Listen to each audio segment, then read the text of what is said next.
Buenas noches, ¿me logran escuchar? Sí, ¿verdad? ¿Cómo están? Espero que estén bien, gracias por conectarse.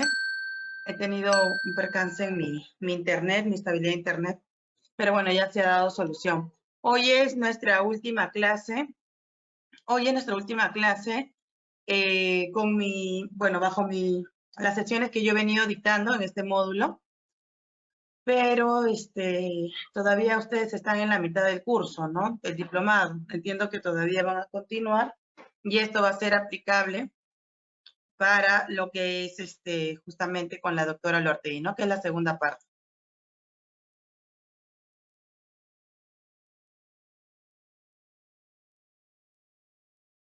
Muy bien, entonces vamos a continuar con la última parte que me corresponde a mí. Y vamos a continuar. Entonces, nos faltaba aún resolver algunos temas. Vamos a... ¿Cómo están? Sí, todo se escucha bien, ¿verdad? Bueno, vamos a continuar entonces. Voy a cerrar esto. Ya está. Nos faltaba conversar un poco de la jornada laboral y luego de las infracciones laborales ya en conjunto, ¿no? Entonces tenemos aquí, por ejemplo, que la jornada máxima actualmente es de 8 horas diarias o 48 horas semanales. Para calcular la jornada o el valor de día, el jornal diario, se suma las remuneraciones que percibe el trabajador por la prestación de sus servicios y esto se genera con la división entre 30, ¿no? De esta manera vamos a conocer cuánto es el cálculo del jornal diario. En la normativa nos da la posibilidad de generar una reducción de sueldo, de jornada laboral. Sí, es posible la reducción de jornada, pero eso no genera una implicancia de reducción de sueldo si esta no está debidamente justificada y adicionalmente que las partes estén de acuerdo con dicha reducción. También la norma nos precisa que es posible ampliar la jornada laboral cuando se elabora 40 horas semanales y esta podría ampliarse por la máxima, pero eso conlleva también que el empleador tenga que reconocer lo que es la obligación de generar un pago adicional por las horas sumadas en esta jornada que se ha ampliado, ¿no? Incumplir la jornada laboral corresponde a una infracción muy grave en materia sociolaboral y lo vamos a ver en la segunda parte de esta sesión, donde nos explica cuáles son estas infracciones, ¿bien? Pero sí es una infracción muy grave y eso es indiscutible, insubsanable como tal, ¿no?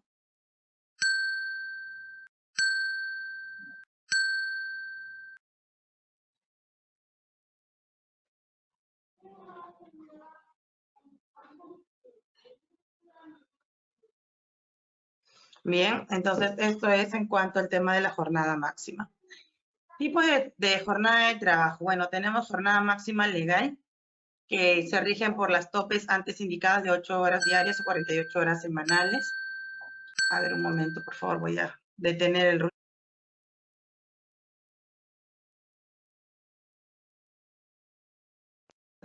Bien, tenemos la jornada ordinaria, que es establecida de manera general para todos los trabajadores del centro de trabajo o para un determinado sector de la empresa. Esta jornada puede implicar el cumplimiento de un número de horas de trabajo igual o menor a la jornada, que es la que hemos explicado, ¿no? En la actualidad, muchos empleadores prefieren a veces tener una jornada mucho menor a la jornada máxima y entre otros tener el tope máximo o de repente tenían menor jornada y ahora quieren generar una ampliación y eso no está mal, ¿verdad? Mientras que esto no exceda las 48 horas semanales, no hay ningún problema. También tenemos otro tipo de jornada que son las acumulativas que se dan, por ejemplo, en el traslado de los trabajadores a un lugar totalmente distinto a su residencia, donde van a habituarse en campamentos, en lugares justamente como el sector minero, sector construcción, que son los que frecuentemente utilizan este tipo de jornada acumulativa, que no necesariamente pueden ser exclusivamente para estos sectores, podría ser para diversos sectores económicos que puedan aplicar este tipo de jornadas acumulativas, no necesariamente el sector minero o el sector de construcción civil. Pero aquí lo importante es conocer cómo aplicar la jornada acumulativa, dado que la normativa no lo precisa detalla de manera correspondiente. Entonces, en ese sentido, también la SUNAFIL se versa a través de la jurisprudencia y a través, ¿no?, de las resoluciones que se han podido emitir al respecto. Así tenemos el artículo 4 del tubo del decreto legislativo 854 que faculta a las empresas instituir regímenes alternativos, acumulativos o atípicos de jornada de trabajo y descanso, siempre que la actividad que se desarrollen así lo puedan justificar. Entonces, al dividir el número de las horas laboradas entre el número de días del ciclo periodo completo, incluye los días de descanso, no se deberá exceder los límites máximos legales de 8 horas diarias y 48 horas semanales, conforme al establecido por la Organización Internacional del Trabajo y también del Tribunal Constitucional. Aquí, en modo de ejemplo, lo hemos puesto a través de unos cuadritos, ¿no? Tenemos 14 días, 10 horas, que trabajan todos los días 10 horas, y el promedio de 140 es, ¿no?, la multiplicación de días por horas entre 21, que son las 3 semanas que se va a realizar el trabajo, que es el famoso 14 por 7, ¿no? Que es 14 días de descanso y 7 días de, perdón, 14 días de trabajo y 7 días de descanso, lo cual nos da una sumatoria 21, ¿no? Esta alternativa nos da 6.6 de horas en promedio diario que se trabaja, y el promedio semanal sería de 46.6 horas semanales. En este caso, el promedio de horas laboradas no excede las 8 horas diarias ni las 48 horas semanales. En el otro supuesto es igual, trabajan 14 por 7, pero en este caso las horas que se trabaja son de 12 horas. Si ustedes hacen la misma ecuación, se dan cuenta que si bien no se exceden el promedio diario, pero sí exceden cuanto el promedio semanal, dado que esto excede las 48 horas semanales. A razón de ello, pues tenemos justamente que genera ya una ampliación de la jornada máxima. ¿Cuál es la facultad que tiene el empleador? Ustedes como empleadores, y eso no es discutible para SUNAFIN, es que pueden establecer su jornada ordinaria de trabajo diario o semanal, pero esta no deben exceder las 48 horas por semana. Podríamos reducir o ampliar la jornada ordinaria que tienen ustedes, pero sin exceder o ampliar las 48 horas, que de acuerdo a los convenios internacionales y de acuerdo también a nuestra Constitución y las normativas que regulan la jornada máxima, esta no deben excederse las 48 horas semanales. Se pueden establecer turnos de trabajo fijos o rotativos según las necesidades del centro laboral y establecer y modificar los horarios de trabajo. Por ejemplo, tenemos la modificación de la jornada de trabajo, el procedimiento de negociación o consulta previa, ¿no? El empleador comunica las modificaciones con 8 días de anticipación. Claro, el empleador, cuando va a generar algún tipo de modificación de jornada, es también el menester del derecho de los trabajadores que puedan conocer cuál es la situación actual de la empresa y cuáles son los sustentos de esta modificación a esta decisión. Entonces, el sindicato representante de trabajadores responde dentro de un plazo de 3 días, ¿no?, al empleador, para que en un plazo de 3 días convoque una reunión y puedan establecer un acuerdo, ¿no? Pero si en el caso no llegase a un acuerdo, el que toma la última decisión siempre será el empleador por tener la facultad de dirección. ¿Quiénes son los trabajadores que no están comprendidos en la jornada máxima y por ello nosotros no incumplimos a la normativa? Por ejemplo, el personal calificado como de dirección. ¿Pero quién es el personal de dirección? Bueno, son aquellos trabajadores que tienen facultades de poder administrar, supervisar o fiscalizar y sancionar a aquellos trabajadores que no lo son. Tienen representación del empleador frente a trabajadores, frente a clientes, entre otros, ¿verdad? A estos denominamos nosotros como personal de dirección. Pero también tenemos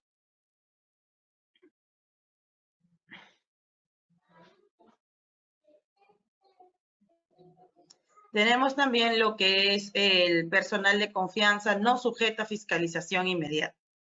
En este supuesto, el personal de confianza no sujeto a fiscalización inmediata se define de acuerdo a la normativa como aquellos trabajadores que realizan labores fuera, de manera total o parcial, fuera de las instalaciones de la empresa y que trabajan por objetivos y resultados, ¿no? Entonces, si hablamos de puestos administrativos que son sujetos a fiscalización por parte de sus empleadores, estos son fiscalizables. Los no fiscalizables son aquellos que están total o parcialmente fuera, no tienen una fiscalización inmediata, ¿no? Se rigen justamente por los objetivos que pueden ser trazados. A estos denominamos no sujeto a fiscalización y estos son los que no registran asistencia y tampoco generan lo que es el tema de horas extras. El trabajador, bueno, no sujeto a fiscalización, que es el ordinario y el otro de confianza, ¿no? El trabajador intermitente, espera, vigilancia y custodia, ¿no? También estos son los trabajadores que no están comprendidos en la jornada máxima y por ende tampoco generan lo que son las horas extras. Según su naturaleza no es aplicable. Bueno, tenemos también lo que es el horario de trabajo. En cuanto al horario de trabajo, es importante precisar que ustedes en la facultad como empleadores también tienen la obligación de cumplir con ciertos procedimientos formales que deben estar en el interior de su empresa. Por ejemplo, tiene que estar en lugares visibles, en lugares donde se puedan exhibir a los trabajadores cuál es el horario, ¿no? Si es la parte administrativa, si es la parte operativa, y esto debe ser de manera permanente, pues el horario de trabajo tiene que estar vigente y tiene que estar, pues, obviamente, a la visibilidad de cualquier persona. Bien. Entonces, por ejemplo, en Cusco hubo una empresa que recibió un requerimiento por parte de la SUNAFIL solicitando fotografías que puedan ser adjuntadas en el requerimiento donde se exhibe el horario de trabajo. Y pues obviamente lo que tenías que hacer es tomar fotografías donde se encontraba visiblemente el horario, adjuntarlas y con esto ya simplemente cumplías con el requerimiento. ¿Bien? Entonces es importante decir que tu horario de trabajo esté visible. En ese horario, por ejemplo, si tú tienes trabajadores administrativos u obreros y tienen horarios distintos, tienes que indicar todos los horarios que tiene la empresa. Yo considero que también debería estar el tema del refrigerio, ¿no? Que sería uno de los datos importantes. Ok. Tenemos también lo que es el horario nocturno. En cuanto al horario nocturno, también es importante conocerlo, saber de qué trata, porque finalmente muchas veces nosotros podemos aplicar el horario nocturno y quizás no estamos reconociendo lo que son las sobretasas. Así que este punto también es importante que nosotros podamos conocer. Recuerden que el horario nocturno comprende de 10 de la noche a 6 de la mañana. En ese lapso, el trabajador se encuentra en un horario nocturno, lo cual su remuneración no podría ser menor a la RMB actual vigente más el 35%. A ver, yo les pido a ustedes que calculen cuánto es la remuneración mínima vital más el 35%. A ver, Carlos Alberto, te veo que estás haciendo otra cosita. A ver, Eddie.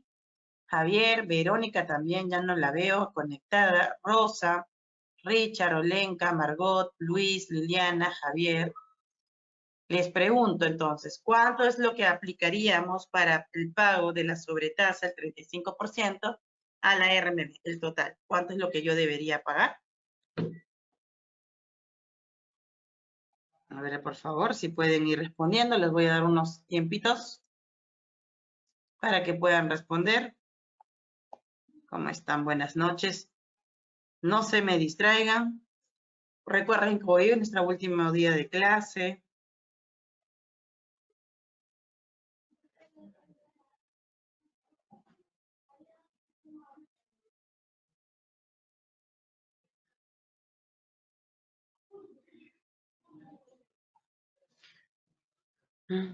Ahí estamos viendo.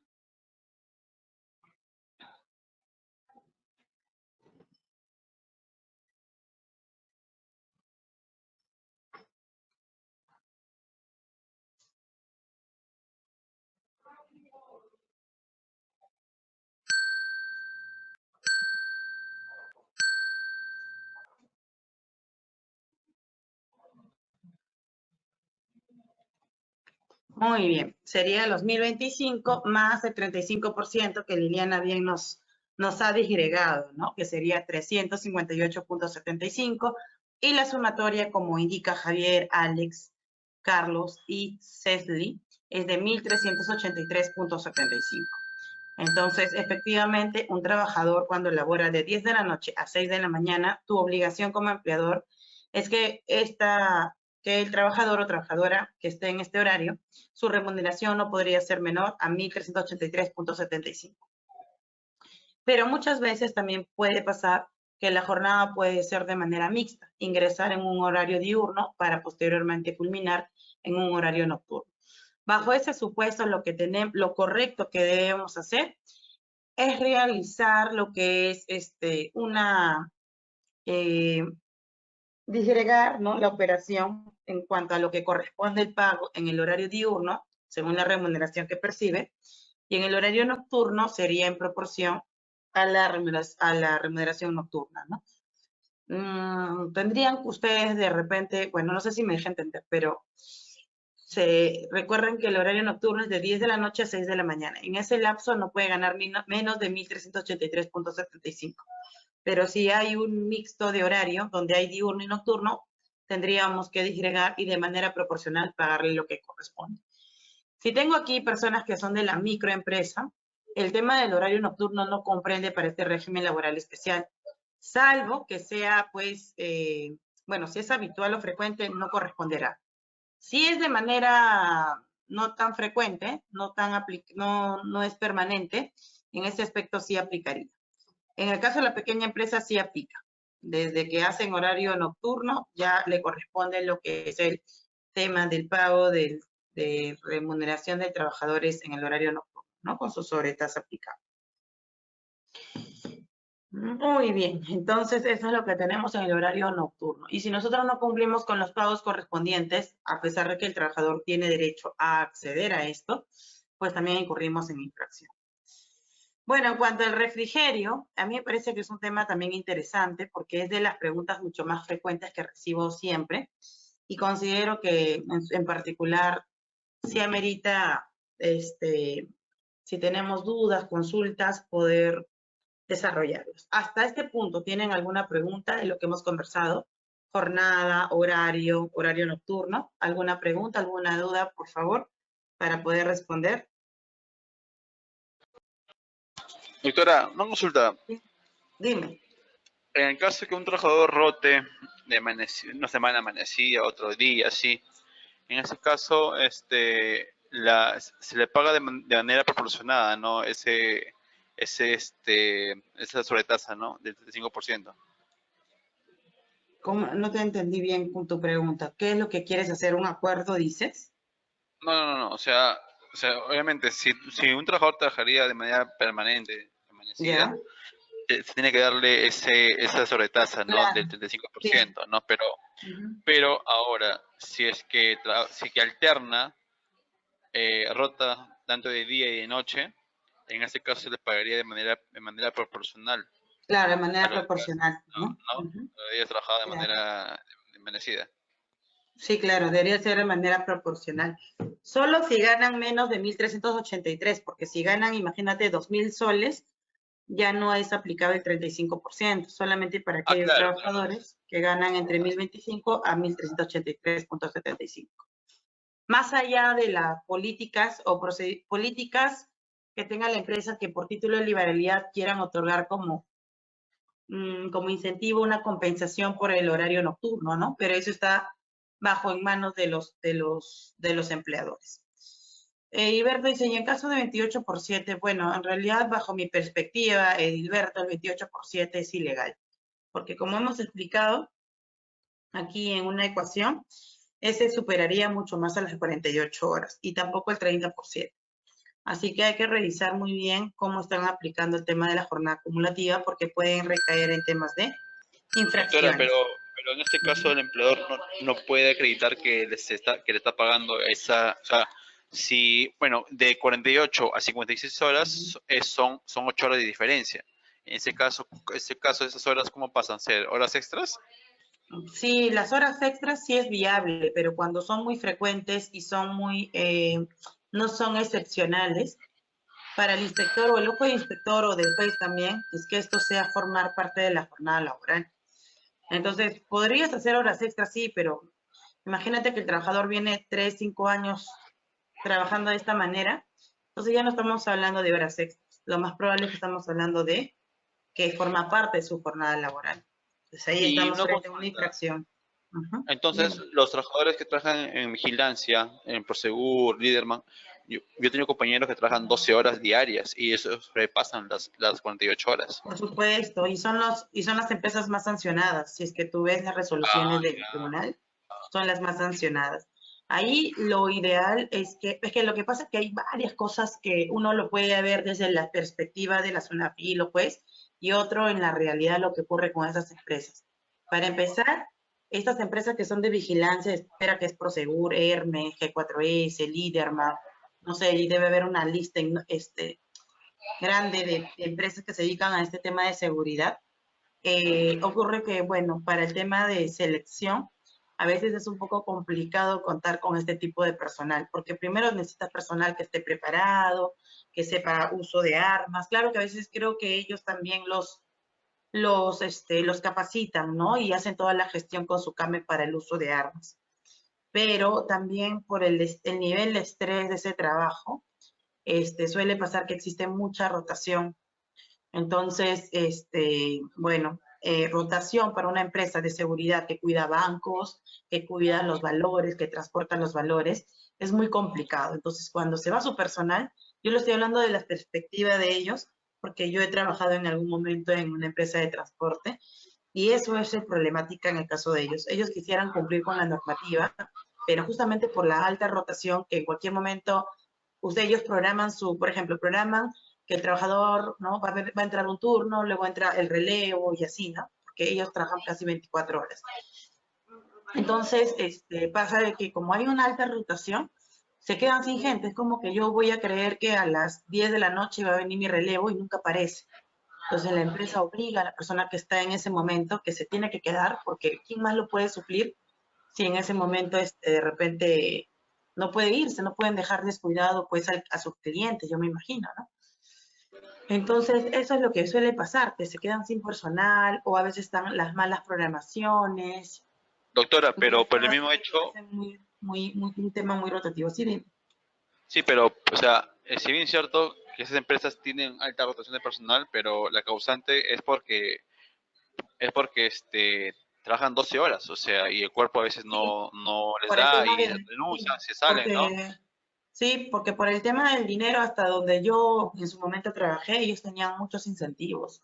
O sea, no, más allá de su básico, recibían incentivos por quedarse de trabajar de noche, tenían incentivos, bonificaciones por ser el mejor trabajador, tenían un montón de bonificaciones.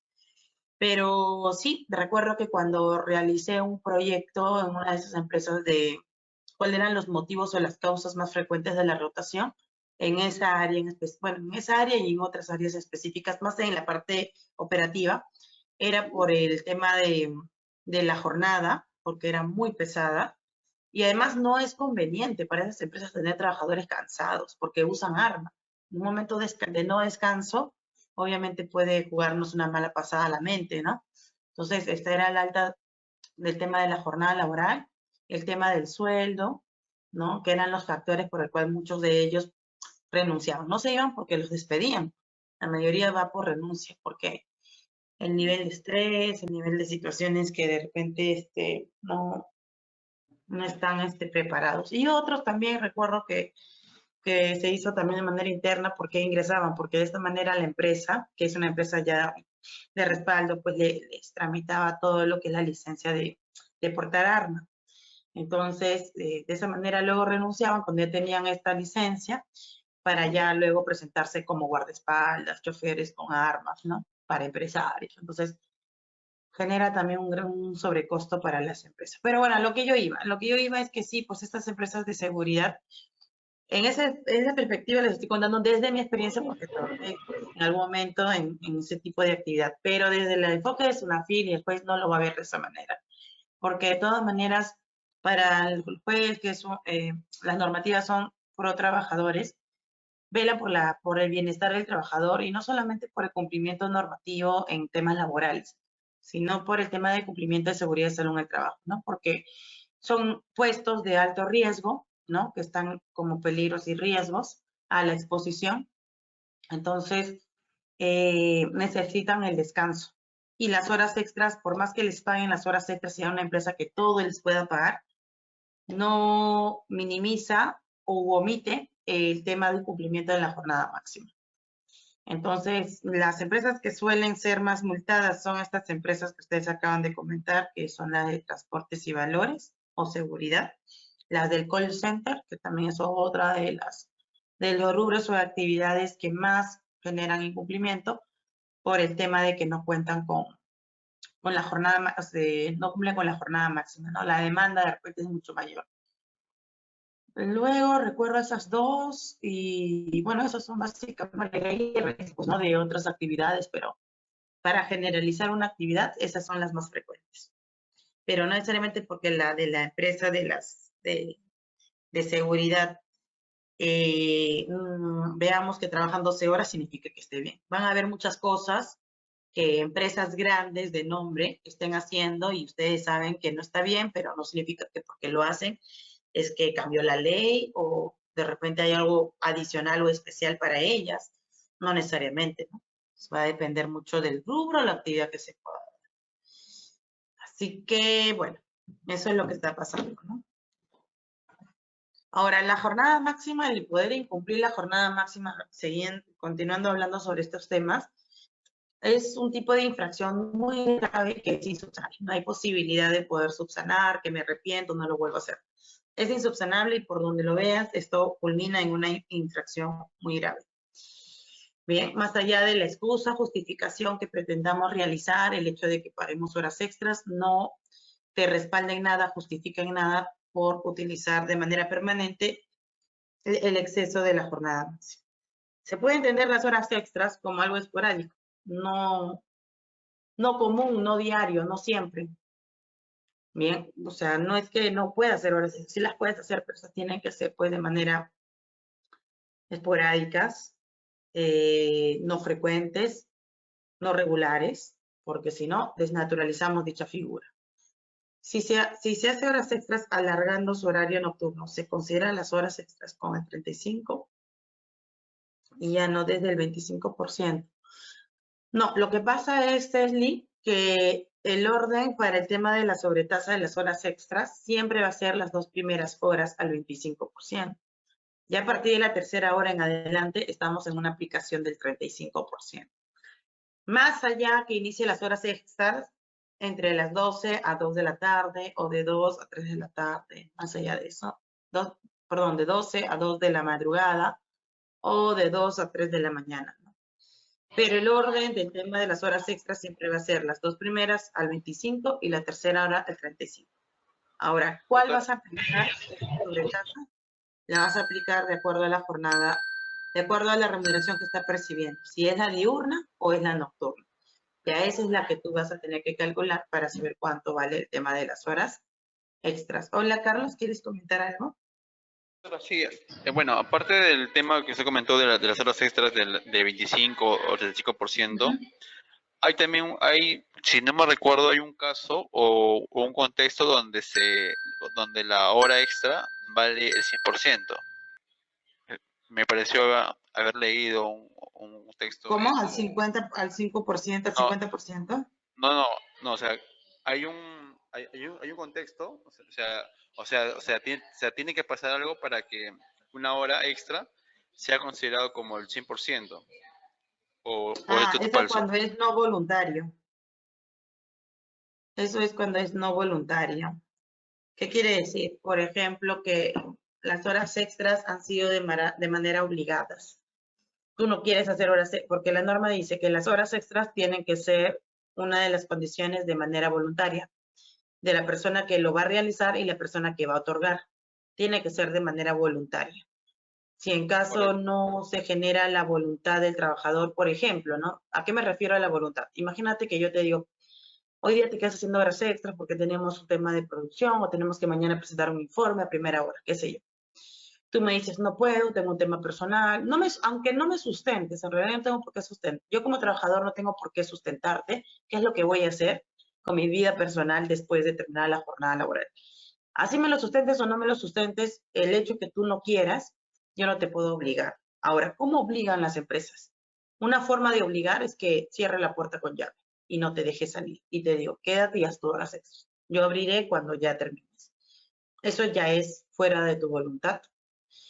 O te coacciono, ¿no? Te digo, mira, si tú hoy día no te quedas las 2 horas que te estoy pidiendo, mañana te suspendo. Es forma de coaccionar, estoy haciéndolo de manera no voluntaria porque tengo una consecuencia si no lo hago. Entonces, cuando no es voluntario, la normativa señala que el porcentaje de la sobretasa de esas horas extras se aplican a un 100%, en ese tipo de contexto, ¿no? De la no voluntariedad. Sí, pero en ese caso es muy difícil evidenciar eso, ¿no? En el caso de una queja del gobierno. Podría ser Claro. difícil, no tanto, porque a ver, si te pido hacer un informe, y tienes que enviarlo por correo, ya tienes la evidencia del correo en las horas que te has quedado, ¿no? O también podría ser que grabes, o también por WhatsApp las conversaciones que se han podido manifestar y donde podrías indicar que no fueron voluntarias, pero te quedaste porque hubo esta acción, ¿no? O audios, o capturas, testigos, cámaras, videos, correos, mensajes, serían tus medios probatorios, ¿no? Ok, doctora. Una Ujú. consulta, Sí. disculpe. Sabemos que cuando hay un día feriado, ¿no? A nivel nacional, no pagan triple, ¿verdad? No pagan por el día trabajado,